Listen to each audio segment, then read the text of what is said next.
In the future, there is a danger more threatening than megacorps or gangs. A disease that will make you convulse until death. Dancing fever. Yes, in the future, everyone dances like no one's watching. Oh yeah, by the way, this game is a twin-stick shooter where you play as a ruthless killer who's going to end their dance session. Please join as we discuss just how tight this killing combat is in this Cheapness Affordable Gaming review of Ruiner. Welcome to Rencock, which I suppose is a massive city. It's mostly owned by the corporation Heaven, that essentially sell a beefier version of VR called virtuality. And as the word structure suggests, it can be quantified and commodified, as though it were a fluid or something, and kind of used as people for fuel, with the ideal candidates being people with no other career prospects, to instill an experience into some, with the means to pay for it as a form of entertainment. Sort of like in Planescape, the Sensate Guild, it can even be used to experience bad sensations that would be problematic to arrange in real life because of, laws, and the permanent effect on your body of, say, being stabbed. Although that doesn't entirely make sense in this game world, because in this universe, the company is allowed to cause pain to their employees and store them in canisters. So the legal system isn't the tightest, nor is bodily harm that bad an outcome, because it seems like technology has progressed so much that everything is replaceable, even our main character's head. Yes, I think that's not a helmet. And besides, that fate isn't as bad as being a third child, because they become organ resources. Yes, we get it. It's a dystopian hellscape, where the megacorp is so wealthy, it can really take the theming all the way, and since they're technically in the gaming industry, have their HQ be a giant console. By the way, if you want to help me become successful enough to have a ludicrous HQ, then please consider liking and subscribing. Maybe comment what your nonsensical HQ building would look like if you had an infinite budget. But no pressure though, I'm grateful you've even watched. All this lore though is kind of a footnote. Throughout the game, the story deals more in simple revenge, or search and rescue as you have to save your brother from the people who hacked your brain. A journey that takes you through the stereotypically seedy Rencock South, but somehow it doesn't seem that bad. In spite of the red sky, talks of police crackdown, street fight club, and organ traders gutting people for parts, some people actually seem happy, or at the very least have pleasant enough lives, but they still get annoyed when service delivery is lacking. Kind of makes the corporation look less villainous. They're more like an unpleasant force of nature. People getting put in cans is more something to gossip about, and doesn't seem to affect the average person that much. On top of that, there are codex entries, but they mainly talk about the weaponry, deliver sci-fi word salad, and give a bit of world building. Not the most interesting example of it, but it's there. So there's not much to this story, it's more about cool and presentation. It has cinematic touches though. Very gruff and moody, emotionless characters will usually swear crassly. Your companion Her has a cuteness to her. She calls you puppy, but she has a mildly sinister nature. It's varied through most of the game, but you notice things. For instance, there may be a bit more significance to the seemingly meaningless choices you have to make in dialogue. That's about the best thing about the story. Spoiler alert, the ending is unpredictably predictable. While I was playing, I ran through a couple of possibilities of how this could go down. What happened wasn't one of those options, but I was quite close. Partially right. The story is more style than substance, but sometimes that's okay. It's a short enough game for it. Thanks for watching so far. Please stick around. It's intro time.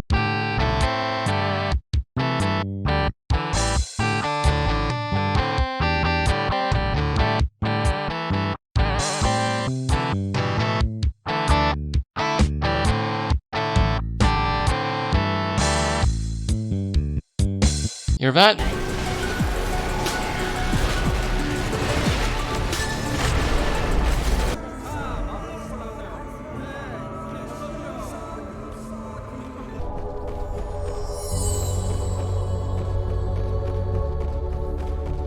That's as lovely as the music gets. The level music is usually electro, the no frills kind, the more dark atmospheric kind.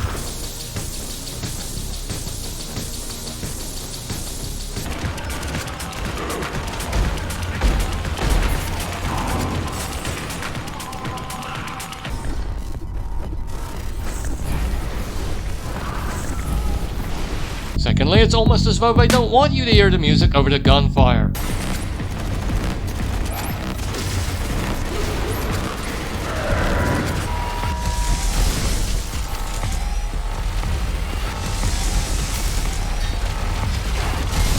I had to increase the volume, and even at max, it was hard to hear, but fortunately the gameplay is incredible. And in a different way to Hotline Miami, or even Assault Android Cactus. Firstly, it's different in that you won't replay the levels for better ranks. You can't select a level and redo it. They don't even record the ranks. It's just something they show you in case you were interested. So somewhat refreshingly, it's more just about getting through it. Unfortunately, it can be difficult enough to make basic survival rewarding enough. It's not as immediate as Hotline Miami, where it's one shot, one kill. Here the enemies are mildly bullet spongy, and you have to unload on them a bit, but not in a sluggish, irritating way. The gameplay is still fast-paced, and you have powers you can unlock once you earn enough karma, the game's currency/experience. You have the Ruiner, which is an automatic weapon with infinite ammo, and the pipe as your melee. Reminds me of the one used in Akira to brain that dog. Our character even has a motorcycle too. And you pick up stronger weapons and use them until they're spent. Then go on to another one. Sometimes pull off Ruiner kills when the enemy's at death's door that allow you to close gaps and be invulnerable for a little bit. So it's a traversal method as well as a way to gain karma and health through brutalizing them as though they were a pinata. It's very much like the glory kills on Doom, but at first you don't make full use of it, at least on normal difficulty. Mostly shot, rarely used melee, rarely used abilities, apart from the dash and shield, maybe the odd stun grenade later on, and it remained this way until the normal difficulty was complete. This was fun enough and the length was short, so I actually opted to play New Game Plus as well. A rarity for me. And this is where the game came alive. More enemies and I don't know what else to increase difficulty, forcing me to actually whack people and use multiple powers. Hacking enemies using their shield and stun grenades were my go-tos, plus whee! And even after all that, I still ranked worse than I used to. It's not only more frustrating, it's more fun. They even throw in more weapons and a new enemy type. It requires mastery just to survive. Maybe even some memorization, be ready for certain threats in future waves. So many weapons drop and you will develop favorites, and even avoid others. What kind of light beams will you prefer? Nothing too outlandish though. Semi-auto, auto, way auto, beam, flame, an assortment of blades and a few deviations. It's really tight and doesn't feel as loose as the 3D graphics will lead you to believe. It's fluid and solid in feel, if for no other reason than the satisfying jolt when you lock into a Ruiner kill. The game is mostly combat, some exploration. You can do some side quests for currency and hack cats. Are we in the Meowtrix?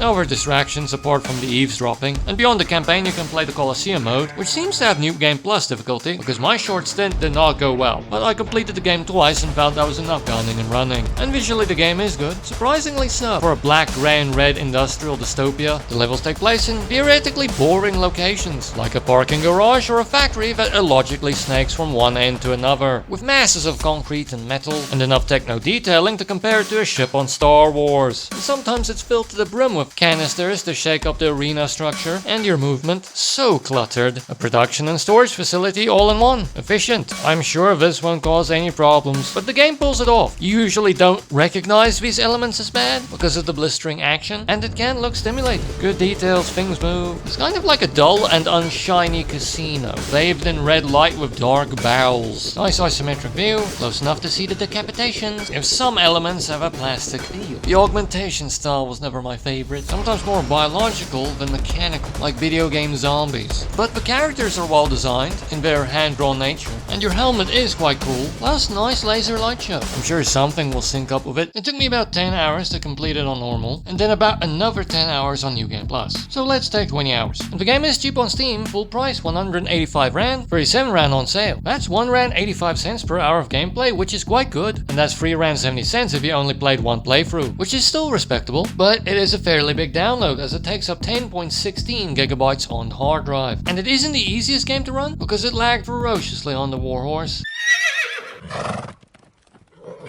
And no amount of tampering with the settings seemed to help. And stereotypically at first I thought it was kinda fine for kids, the violence wasn't that bad, until I took a closer look at the missing torsos on the floor. Plus it is a bit crass and sweary. The game has surprisingly nice visuals. For all its nonsensical industrial buildings, it has cinematic touches, good character design, that helmet especially. Looks good in spite of the heavy industry, concrete and metal, the clutter aesthetic, probably because of the nice lighting, and abundance of darkness. Plus it has a fair bit of detail and a nice isometric view, but probably does mask its limits. It is very tight, fun, twin-stick shooter action. It's not as loose as the 3D visuals would let you believe, but at the same time it still feels fast. It's not as immediate because of the mildly bullet-spongy enemies, but it's fun to unload on them and then finish them off with a ruiner kill. Very satisfying. And it's more about getting through than necessarily perfecting, although especially on New Game Plus, you kind of have to perfect just to get through, which is fun. And the game has a surprisingly pleasant atmosphere for such a dystopian setting. Makes Rancok feel okay. It's not hell, it's just below heaven.